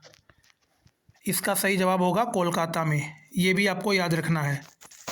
ये भी आपको दोस्तों याद रखना है। अगला सवाल, 19वें एशियाई खेलों के लिए भारतीय दल के ऑफिशियल स्पॉन्सर के रूप में किसे नामित किया गया है। आपको बताना है दोस्तों 19वें एशियाई खेलों के लिए भारतीय दल के ऑफिशियल स्पॉन्सर के रूप में किसे नामित किया गया है। आपको इसका जवाब देना है। तो इसका सही जवाब होगा दोस्तों अमूल को नामित किया गया है। किसको, अमूल को नामित किया गया है। किसको, अमूल को नामित किया गया है। ये दोस्तों जो 19वें एशियाई खेल हैं, ये कहाँ पे आयोजित हुए थे दोस्तों। ये दोस्तों आयोजित हुए थे चीन में। कहाँ पे, चीन में आयोजित हुए थे। ये भी आपको याद रखना है, चीन में ये आयोजित हुए थे।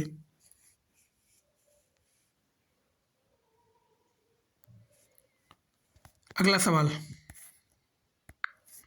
शिक्षक दिवस के अवसर पर कितने शिक्षकों को राष्ट्रीय पुरस्कार से सम्मानित किया गया है। शिक्षक दिवस के अवसर पर कितने शिक्षकों को राष्ट्रीय पुरस्कार से सम्मानित किया गया है। तो आपका सही जवाब होगा 75 शिक्षकों को राष्ट्रीय पुरस्कार से सम्मानित किया गया है। कितने, 75। दोस्तों इसका आयोजन स्थल क्या था, जहाँ पे ये सम्मानित किए गए थे शिक्षक लोग, इसका आयोजन स्थल क्या था। तो याद रखिएगा आयोजन स्थल था विज्ञान भवन। ये विज्ञान भवन दोस्तों कहाँ है, विज्ञान भवन ये नई दिल्ली में है। ये विज्ञान भवन कहाँ है, तो याद रखिएगा विज्ञान भवन न्यू दिल्ली में है। ये विज्ञान भवन दोस्तों न्यू दिल्ली में है और यहीं पे इसका आयोजन हुआ था, जहाँ पे 75 शिक्षकों को क्या किया गया था, सम्मानित किया गया था।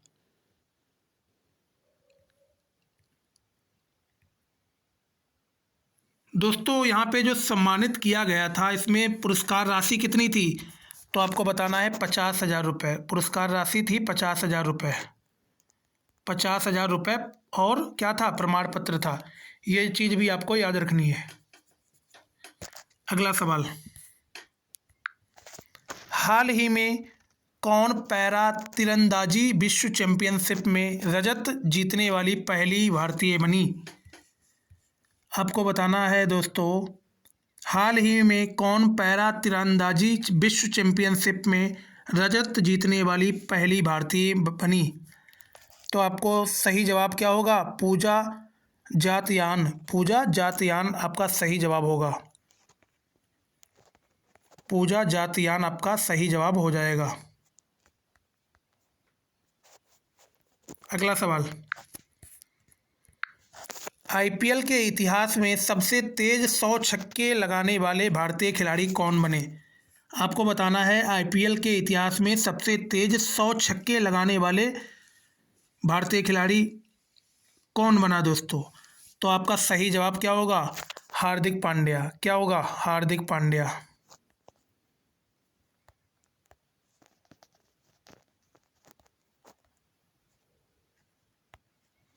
हार्दिक पांड्या आपका सही जवाब हो जाएगा।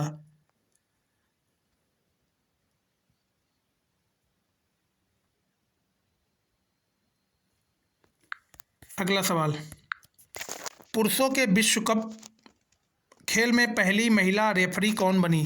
दोस्तों, पुरुषों के विश्व कप में पहली महिला रेफरी कौन बनी है, ये आपको जवाब देना है कमेंट सेक्शन में। तो पहली महिला रेफरी दोस्तों कौन बनी है पुरुषों के विश्व कप में? तो याद रखना, स्टेफनी फॉपार्ट। स्टेफनी फॉपार्ट।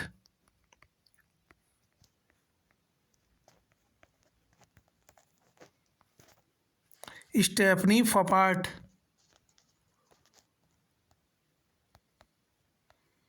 ये आपको याद रखना है। अगला सवाल,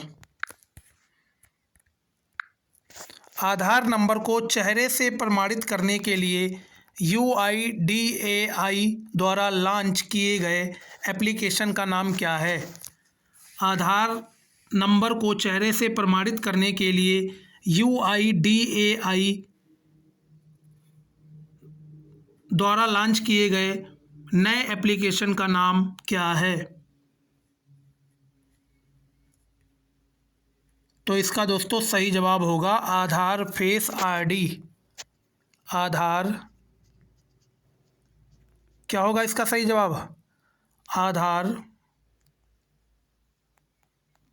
फेस ID इसका सही जवाब हो जाएगा। यह ऐप लॉन्च किया गया है दोस्तों, जिसमें क्या किया जाता है, अपने आधार नंबर को प्रमाणीकरण करने के लिए आप इस ऐप को खोल के अपना फेस में दिखा सकते हैं, जिससे आपका आधार नंबर वेरीफाई हो जाएगा। आपका फेस देख के आपका आधार नंबर वेरीफाई हो जाएगा इस एप्लीकेशन के माध्यम से। ये चीज़ आपको ध्यान रखना है। अगला सवाल, हाल ही में किस टीम ने IPL 2023 जीता? दोस्तों, हाल ही में किस टीम ने IPL 2023 का खिताब जीता? तो आपको इसका जवाब देना है दोस्तों। तो इसका जवाब होगा Chennai super Kings. Chennai super Kings ने हाल ही में 2023 का खिताब जीता, IPL का खिताब जीता। Chennai super Kings. Chennai super Kings, ये आपको ध्यान रखना है। अब दोस्तों कुछ और भी जानकारी आपको दे देते हैं इसी से रिलेटेड, IPL से रिलेटेड, IPL 2023 से रिलेटेड। IPL 2023 से रिलेटेड ये हमारी जानकारी है। तो आपसे पूछ लिया जाएगा दोस्तों, IPL 2023 में क्या IPL 2023 में पर्पल कैप किसके पास गया? पर्पल कैप किसके पास गया दोस्तों? पर्पल कैप बताइए ज़रा। पर्पल कैप, तो याद रखिएगा पर्पल कैप दोस्तों मोहम्मद शमी के पास गया।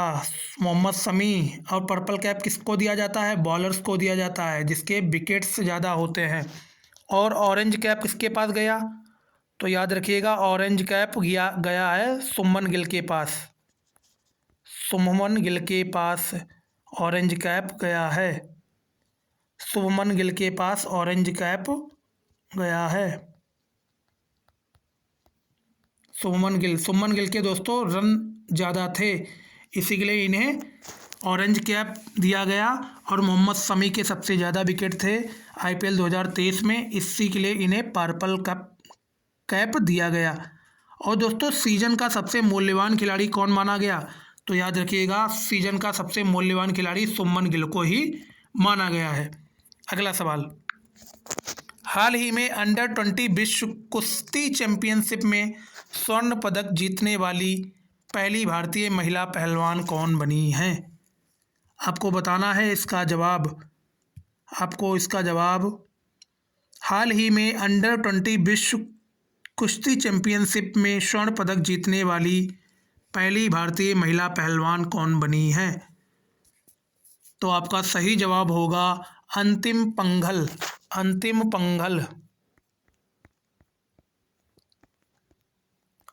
पंघल आपका सही जवाब हो जाएगा। अंतिम पंघल आपका क्या हो जाएगा? सही जवाब हो जाएगा। अगला सवाल, थॉमस कप 2022 किस देश ने जीता?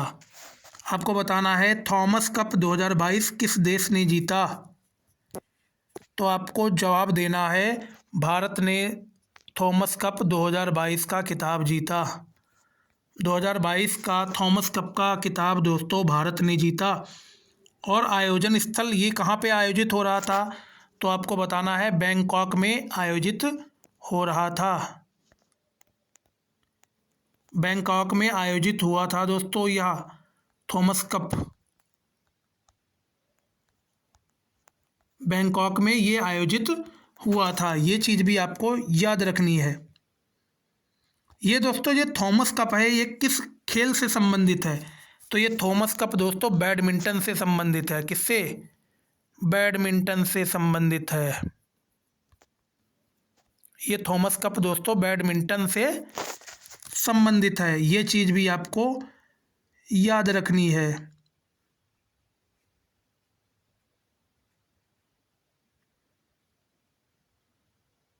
दोस्तों इसमें सबसे अधिक बार कौन जीता है?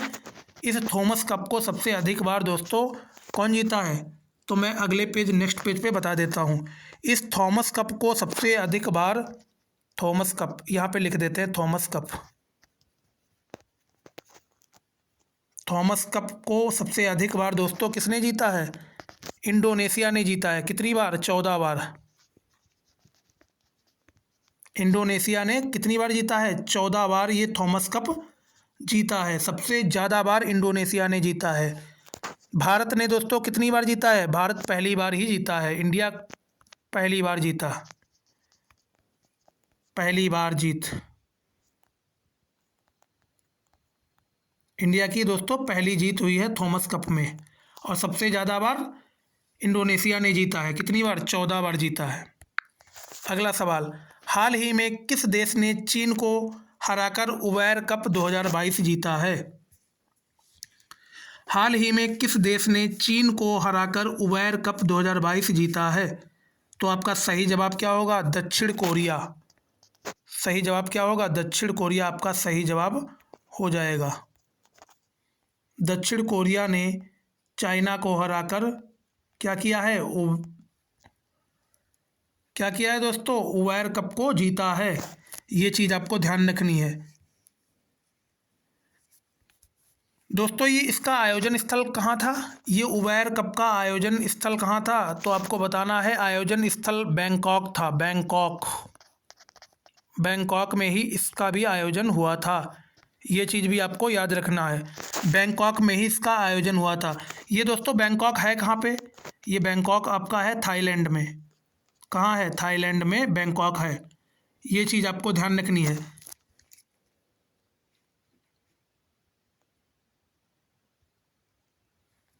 अगला सवाल, चंडीगढ़ हवाई अड्डे का नाम किसके नाम पर रखा जाएगा? चंडीगढ़ हवाई अड्डे का नाम किसके नाम पर रखा जाएगा? आपको इसका जवाब देना है। तो आप का सही जवाब होगा अमर शहीद भगत सिंह। अमर शहीद भगत सिंह के नाम पर चंडीगढ़ हवाई अड्डे का नाम रखा जाएगा। अमर शहीद भगत सिंह।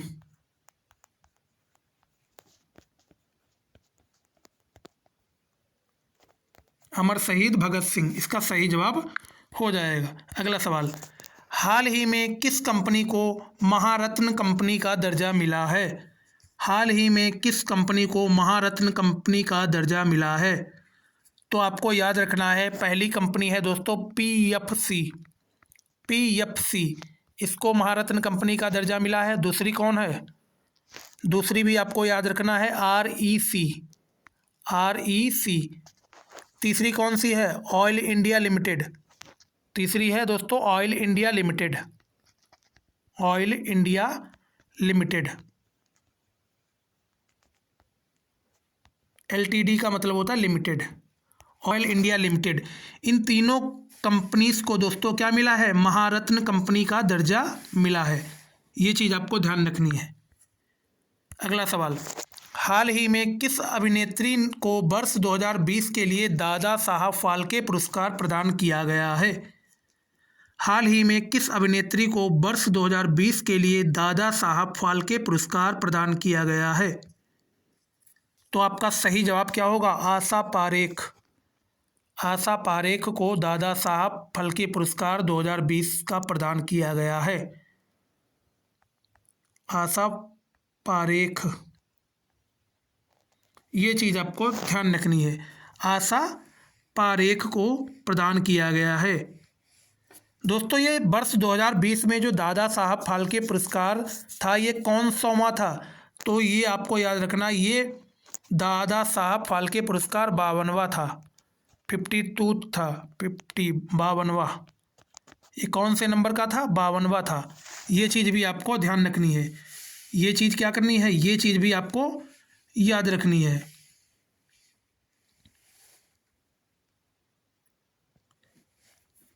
अगला सवाल,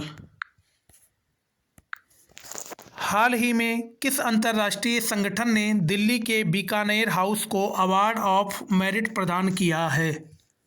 आपको बताना है। क्या बताना है? आपको बताना है हाल ही में किस अंतर्राष्ट्रीय संगठन ने दिल्ली के बीकानेर हाउस को अवार्ड ऑफ मेरिट प्रदान किया है? अवार्ड ऑफ मेरिट प्रदान किया है, बताइए आप। किसने प्रदान किया है? यूनेस्को ने प्रदान किया है। यूनेस्को ने प्रदान किया है। यूनेस्को। यूनेस्को ने प्रदान किया है। ये चीज़ आपको ध्यान रखनी है दोस्तों। यूनेस्को की फुल फॉर्म क्या होती है? तो याद रखिएगा क्या होती है दोस्तों।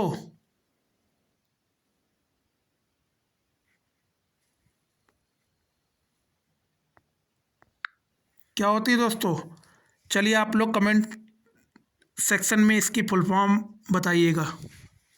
इसकी फुल फॉर्म आप सभी को कमेंट सेक्शन में बताना है।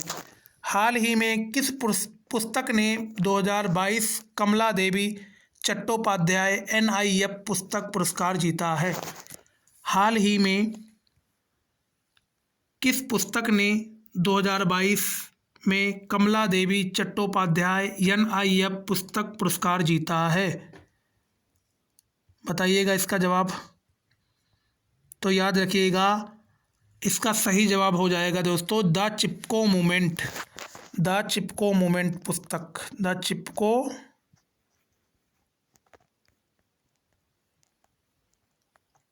मूवमेंट।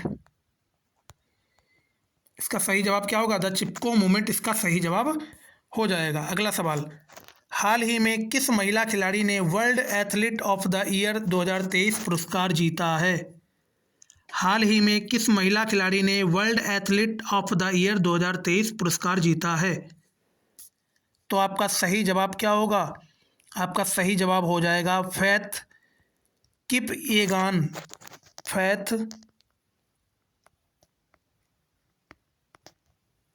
फैथ किप एगान।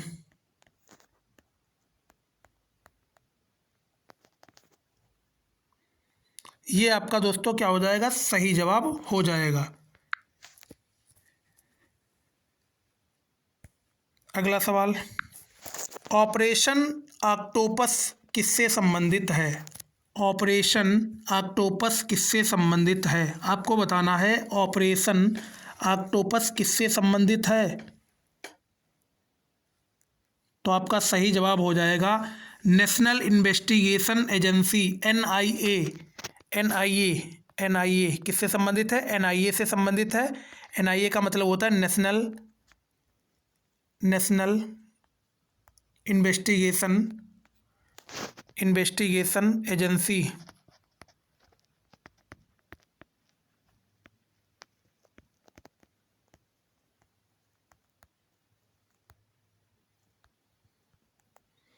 नेशनल इन्वेस्टिगेशन एजेंसी जिसे हम बोलते हैं राष्ट्रीय जांच एजेंसी। और दूसरी दोस्तों कौन है? ऑपरेशन ऑक्टोपस के अंतर्गत दूसरी एजेंसी कौन सी आएगी? तो आपको बता देना है इन्फोर्समेंट डायरेक्टरेट जिसे हम बोलते हैं प्रवर्तन निर्देशालय। पहली ये है दोस्तों, दूसरी कौन सी है? दूसरी है प्रवर्तन निर्देशालय। प्रवर्तन निर्देशालय।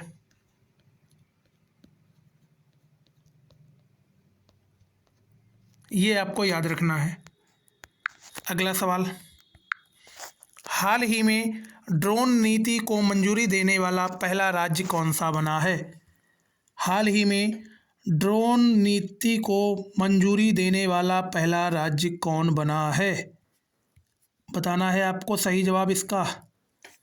तो दोस्तों याद रखिएगा, कौन बना है?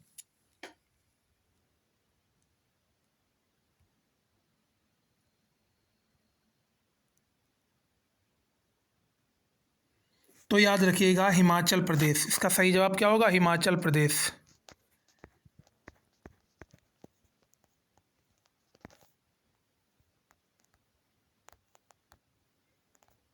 क्या होगा? हिमाचल प्रदेश। ये चीज़ आपको याद रखना है।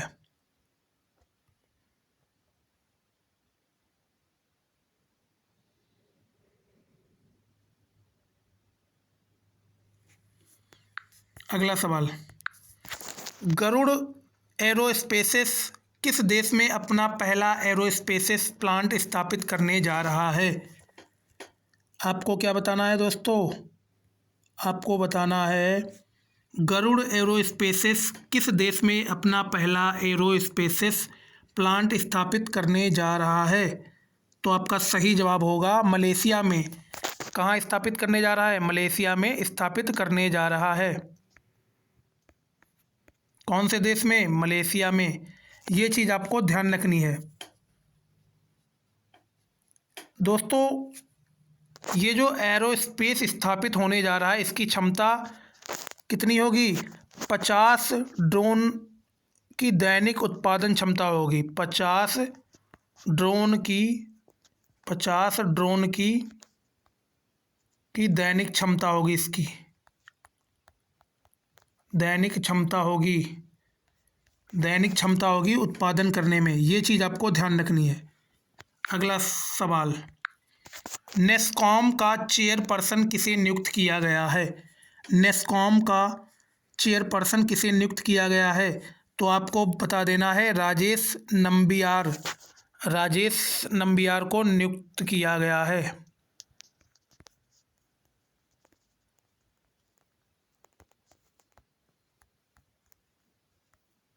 ये आपका सही जवाब हो जाएगा। अगला सवाल,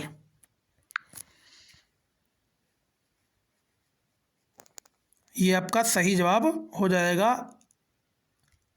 अगला सवाल है, US ओपन 2023 में पुरुष एकल का खिताब किसने जीता है? US ओपन 2023 में पुरुष एकल का खिताब किसने जीता है? तो आपका सही जवाब क्या होगा दोस्तों? नोवाक जोकोविच इसका सही जवाब हो जाएगा।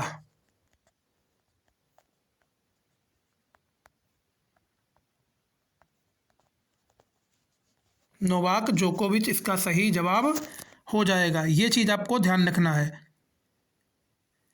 और दोस्तों महिला वर्ग में किसने जीता है, ये भी आपको मालूम होना चाहिए। महिला वर्ग में किसने जीता है, महिला वर्ग में आपको याद रखना है, महिला वर्ग में किसने जीता है। महिला वर्ग में दोस्तों किसने जीता है, महिला वर्ग में जीता है कोको गाफ। कोको गाफ ने जीता है, कोको गाफ। ये कोको गाफ कहाँ की हैं दोस्तों, तो ये याद रखिएगा, ये अमेरिका की हैं। कहाँ की, अमेरिका की। इन्होंने महिला वर्ग में एकल खिताब जीता है, अमेरिका की हैं ये आपको याद रखना है। चलिए अगला सवाल पे चलते हैं। हड़प्पा संस्कृति का दुनिया का सबसे बड़ा संग्रहालय कहाँ बनाया जा रहा है। हड़प्पा संस्कृति का दुनिया का सबसे बड़ा संग्रहालय कहाँ बनाया जा रहा है, तो आपका सही जवाब होगा राखीगढ़ी।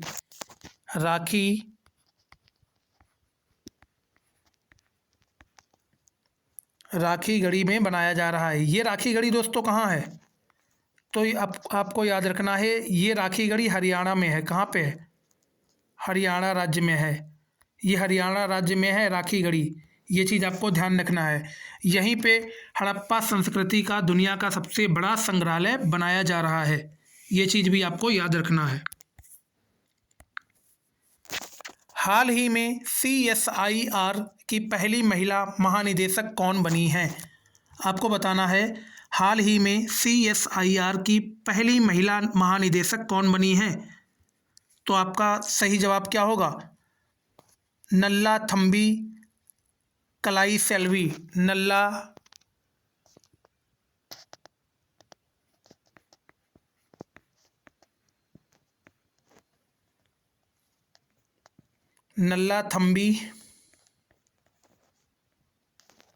नल्लाथम्बी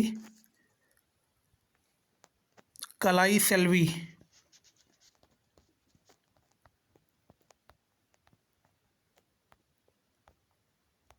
इनका पूरा नाम दोस्तों क्या है, नल्लाथम्बी कलाईसेल्वी। इन्हीं को CSIR की पहली महिला महानिदेशक बनाया गया है, ये चीज़ आपको याद रखना है। ये चीज़ क्या करनी है, आपको याद रखनी है दोस्तों। ये नल्लाथम्बी कलाईसेल्वी क्या हैं, यह एक सीनियर वैज्ञानिक हैं, ये भी आपको याद रखना है। ये कौन है दोस्तों, ये एक सीनियर वैज्ञानिक हैं। कॉमनवेल्थ गेम्स 2022 में भारत ने कुल कितने पदकों के साथ समापन किया है, आपको बताना है। कॉमनवेल्थ गेम्स में भारत ने कुल कितने पदकों के साथ समापन किया है, तो आपको याद रखना है, भारत ने कुल 61 पदक के साथ समापन किया है। कुल कितने पदक, 61 पदक के साथ। अब मैं आपको पूरा विवरण यहाँ पे देता हूँ कि कितने गोल्ड, कितने सिल्वर और ब्रॉन्ज मेडल कितने, ये सभी जानकारी आपको देते हैं। यहाँ पे आप याद रखिएगा, गोल्ड मेडल भारत ने यहाँ पे कितने जीते थे, ये आपको याद रखना है हर एक चीज़। दोस्तों ये भी आपको याद रखना है कि कॉमनवेल्थ गेम्स में भारत का स्थान था चौथा। कौन सा स्थान था, चौथा स्थान था, फोर्थ स्थान था। भारत का स्थान कौन सा था, चौथा स्थान था। और गोल्ड मेडल और सिल्वर मेडल ये सब बताते हैं आपको।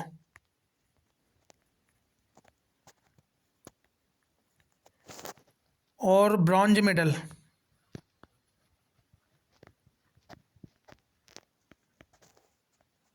अब जरा सुनिएगा, गोल्ड मेडल, सिल्वर मेडल और ब्रॉन्ज मेडल, ये चीज़ आपको याद रखना है। गोल्ड मेडल दोस्तों भारत ने जीते थे 22, कितने जीते थे, 22 जीते थे।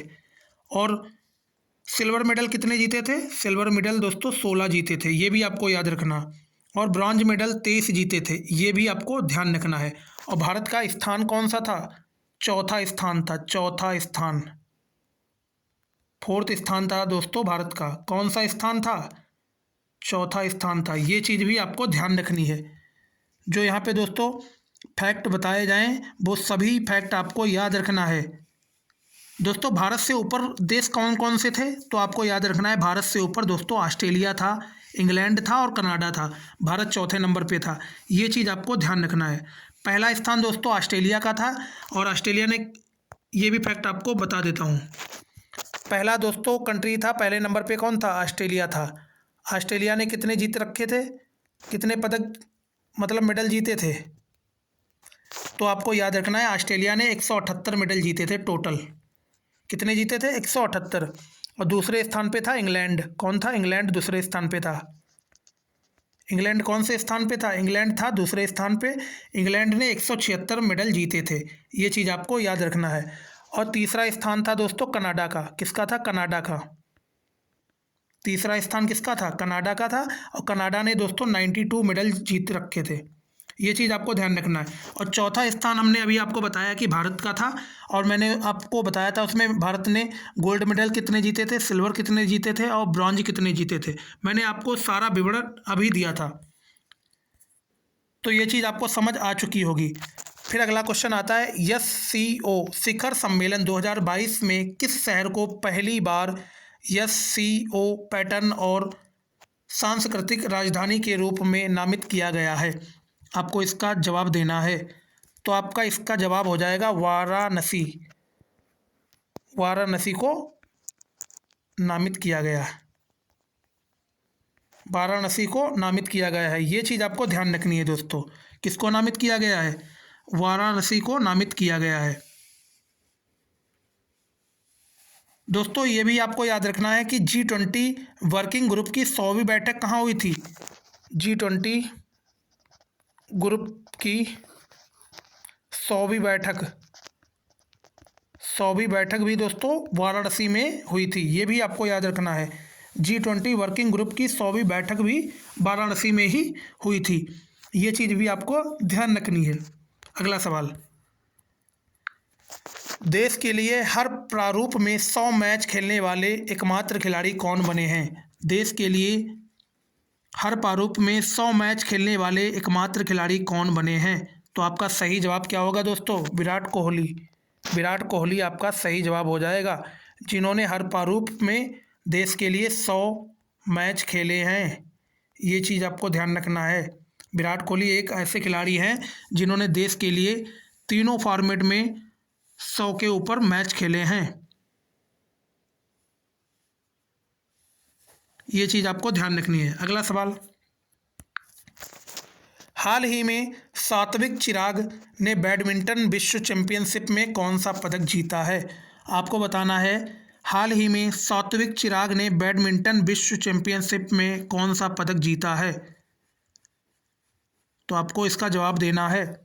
तो दोस्तों याद रखिएगा, सात्विक चिराग ने बैडमिंटन विश्व चैंपियनशिप में कांस्य पदक जीता है। कांस्य पदक जीता है, ये आपको याद रखना है। कांस्य पदक जीता है। कौन सा पदक? कांस्य पदक जीता है। कांस्य पदक का मतलब है ब्रॉन्ज मेडल जीता है। ब्रॉन्ज मेडल जीता है दोस्तों। कॉमनवेल्थ गेम में इन्होंने क्या जीता है? तो याद रखिएगा, गोल्ड मेडल जीता है। क्या जीता है? गोल्ड मेडल जीता है। और इंडियन ओपन में इनका कौन सा स्थान था? पहला स्थान था इनका इंडियन ओपन में। एशियन गेम्स में भी दोस्तों इन्होंने गोल्ड मेडल जीता है, ये चीज़ भी आपको ध्यान रखनी है। अगला सवाल, बैडमिंटन विश्व चैंपियनशिप 2023 का पुरुष और महिला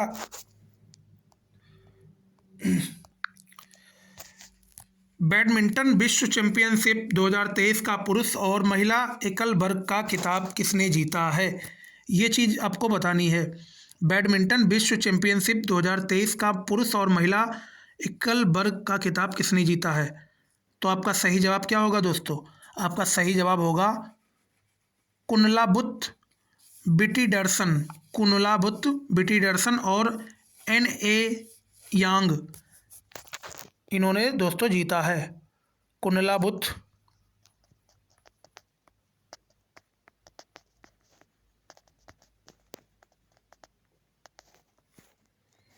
कुनलाबुत विटीडरसन।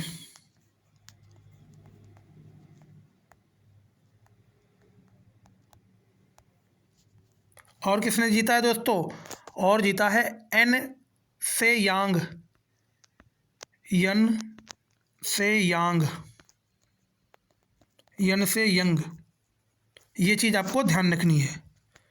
अगला सवाल, किस खिलाड़ी ने 8 गोल के साथ 2022 फीफा विश्व कप गोल्डन बूट पुरस्कार जीता है? ये आपको बताना है। किस खिलाड़ी ने 8 गोल के साथ 2022 फीफा विश्व कप गोल्डन बूट पुरस्कार जीता है? तो आपका सही जवाब क्या होगा? किलियान मबाप्पे। किलियान मबाप्पे। किलियान मबाप्पे ने 8 गोल क्या किया दोस्तों? 8 गोल के साथ 2022 फीफा विश्व कप का गोल्डन बूट पुरस्कार जीता है किलियान मबाप्पे।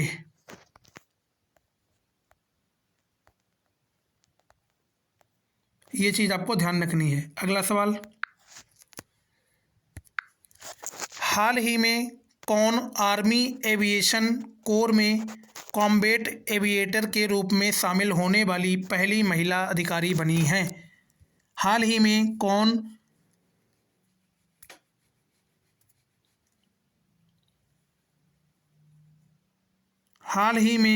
कौन आर्मी एविएशन कोर में कॉम्बैट एविएटर के रूप में शामिल होने वाली पहली महिला अधिकारी बनी है?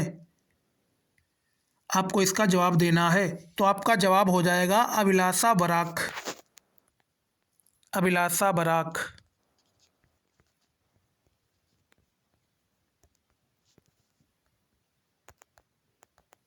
अभिलाषा बराक आपका सही जवाब हो जाएगा। ये चीज़ आपको याद रखनी है।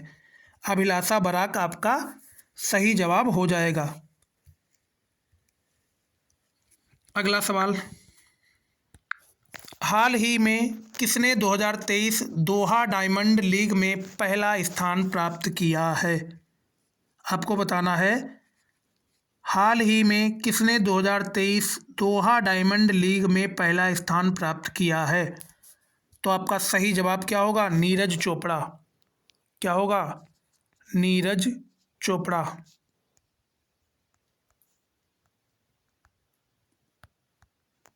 ये आपको याद रखना है। क्या याद रखना है? नीरज चोपड़ा। ये थे दोस्तों हमारे मोस्ट इम्पॉर्टेंट क्वेश्चंस जो मैंने मैराथन के थ्रू आप सभी को कराए हैं। और जो हमारे बचे हुए क्वेश्चंस हैं दोस्तों, मैं जल्द से जल्द आप सभी लोगों के लिए लेके आऊँगा। तो दोस्तों हमारे द्वारा जो भी जानकारी दी गई है, अगर आपको अच्छी लगी हो तो वीडियो को ईमानदारी से लाइक करना, शेयर करना अथवा कमेंट करना बिल्कुल भी ना भूलें। ये थी हमारी मैराथन क्लास। हमें आशा और उम्मीद है कि आप सभी लोगों को बेहतरीन क्लास ये लगेगी। तो अगर बेहतरीन क्लास लगे तो वीडियो को लाइक करना, शेयर करना अथवा चैनल को सब्सक्राइब करना बिल्कुल भी ना भूलें। इसी के साथ हम करते हैं अपनी बारी को विराम। Take care. जय हिंद, जय भारत। लव यू मेरे प्यारे दोस्तों। धन्यवाद।